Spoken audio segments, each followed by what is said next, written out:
Alright, let's read another short story, part 1. And this story is called Ang Lola ni Merla, which means Merla's grandmother or the grandmother of Merla, right? Sinulat ni Janet Clemente. And Janet Clemente is the person who wrote this. Sinulat. Sulat means to write, right? So this person was the writer or the author of this story.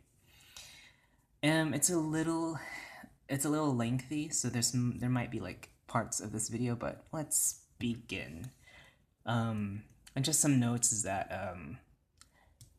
I decided to like post these little short stories and children's stories just to start helping you read literature and just start understanding the language more and just helping you out with your comprehension. All right, so let's begin.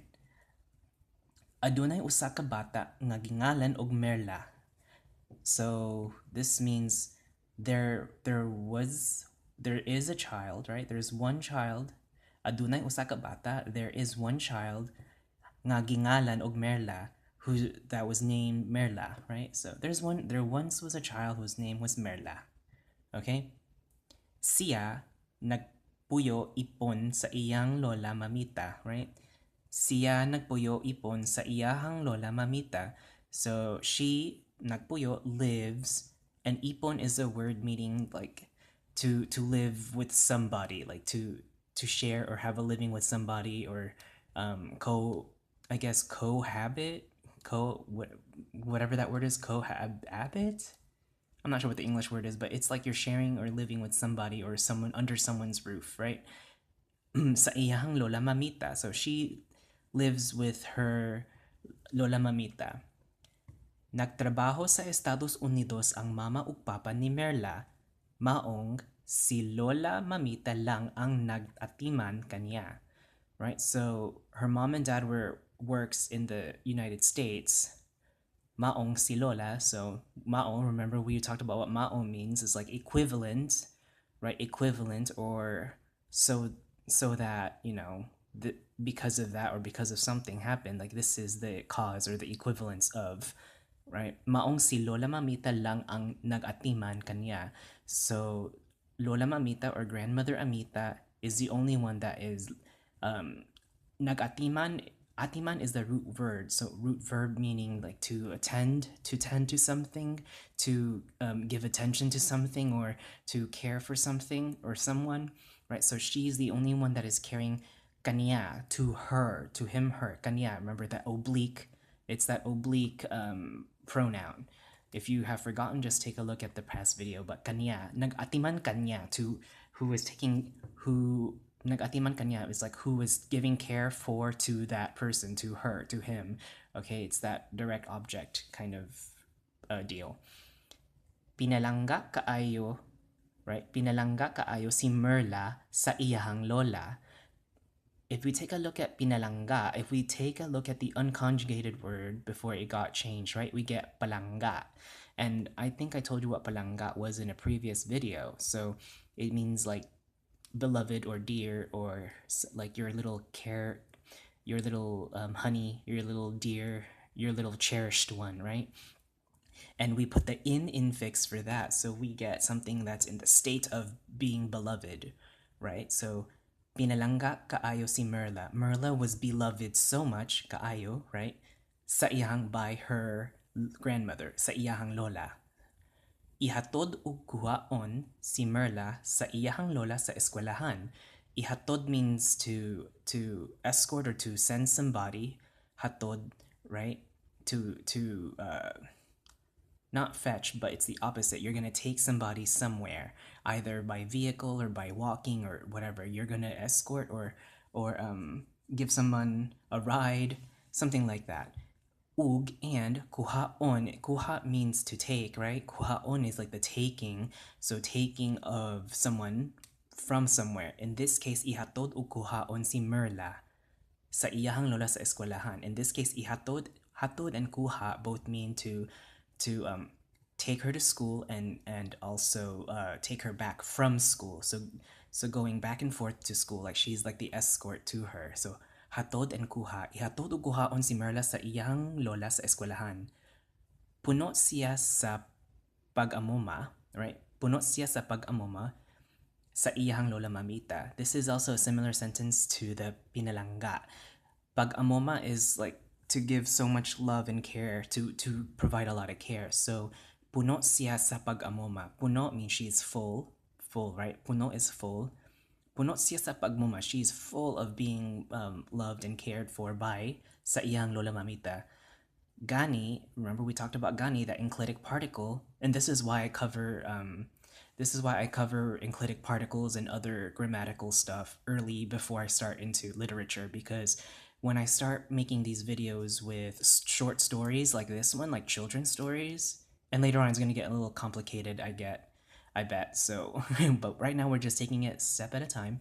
But before I move on, I'm just gonna explain to you, like, this is why I do those or give those videos out, because it's to help you comprehend these short stories. So gani, human siya tudloan sa iyang mga leksyon sa eskwelahan.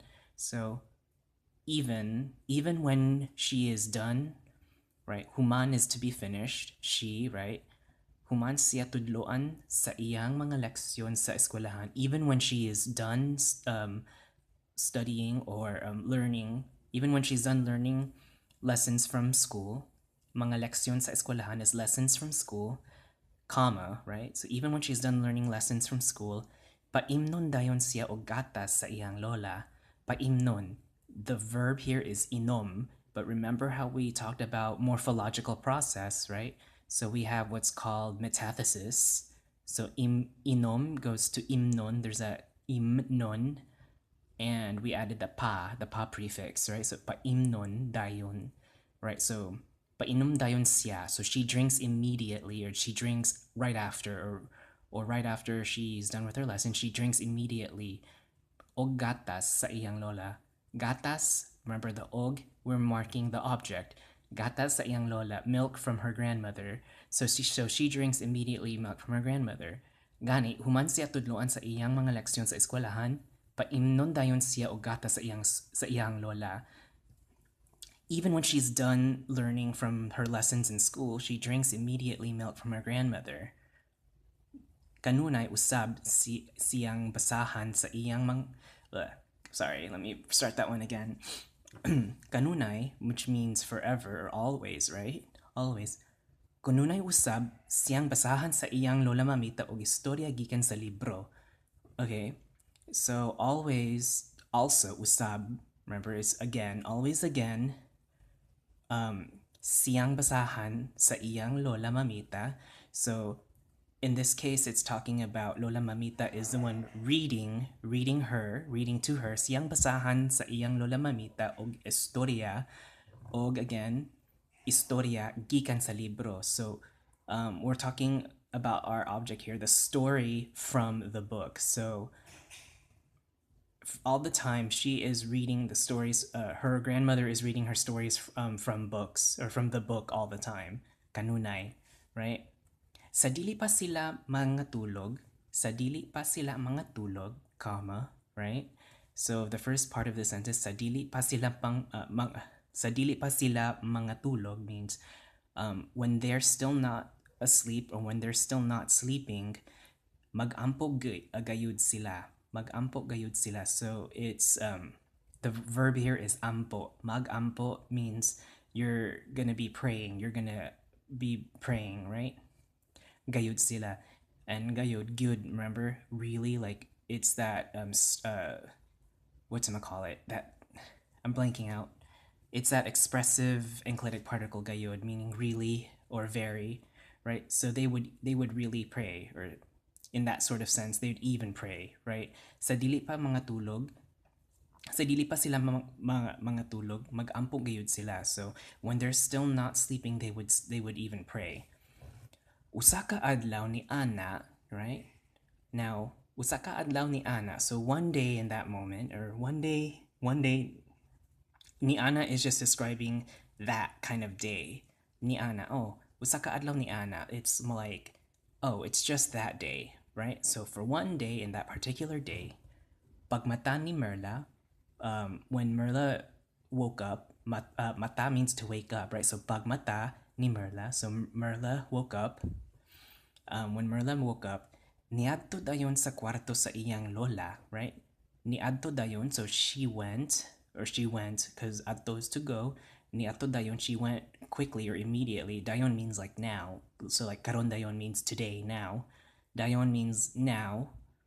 She went now or immediately following to the room sa kwarto sa iyang lola, to the room of her grandmother.